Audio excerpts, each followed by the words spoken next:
Caspian. Small pizza. 10 minutes. Masha, mine ready? You know.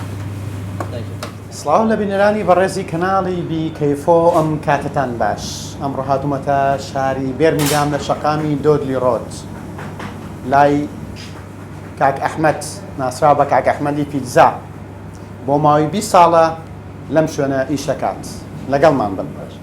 من ناوم محمەدە خەڵکی قەڵاتزێم بۆ ماوەی 20 ساڵە لە وڵاتی بەریتانیام لە شاری بێرمیگام بۆ ماوەی 20 ساڵیشە هەر خەریکی پیتزا و ئیشی پیتزاین لە کاسپیان پیتزای لە دۆدڵ ڕۆد ئیتر ماوەیەکی زۆرەکە لێرەن خەڵکەکان هەموو دەمان ناسن و خەڵکێکی زۆر هاتووە ئیشی کردووە و ڕۆیشتووە من کە ماومەوە بۆ ماوەی 20 ساڵە لێرە مشتریەکانمان تێکەڵەنیت پاکستانیە و ئینگلیزە و کوردە و ئەفغانیە و ئیتر سەرقاڵین بە ئیشی پیتزاوە. بۆ ماوەی چەند ساڵە خەریکی ئیشەکەیت؟ من 20 ساڵ لە 2004 بەڵێ.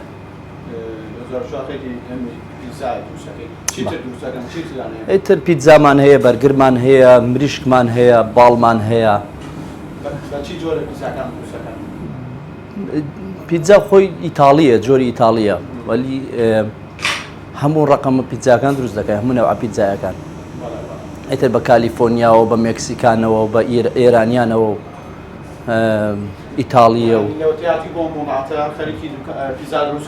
لەو کاتەوەرە لە وڵاتم نە لەو تێکەوە هەر لێرەش هەلێرە بەڵێ هەچی کوردی بێرمیگامە من دەناسێ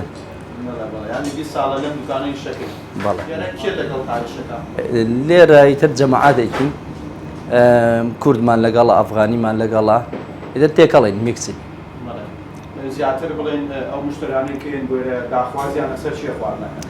ئێمە زۆربەی زۆری پیتزایە زیاتریان لێرە هەڵیەگرن نایخۆنیان زیاتر وەڵڵی تر زیاتر تێکەوەی ئێمە چون شوێنەکەمان گچکەیە بۆ دانیشتن دیلیڤەریشمان هەیە بەڵێ ڕێز و سڵاو و حورمەتم هەیە بۆ هەموو کوردانی بەریتانیا ئیتر ئەوەی لە بێرمیگام و لە دۆدڵی ڕێدیژەوە بێ ئێمە دەناسێت زۆر سپاس بۆ کەناڵی بیکەیفۆ.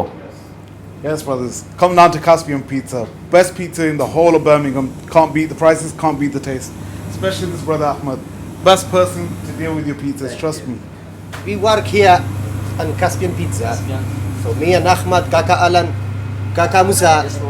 So we are 4 people here. So the best. You're most welcome here.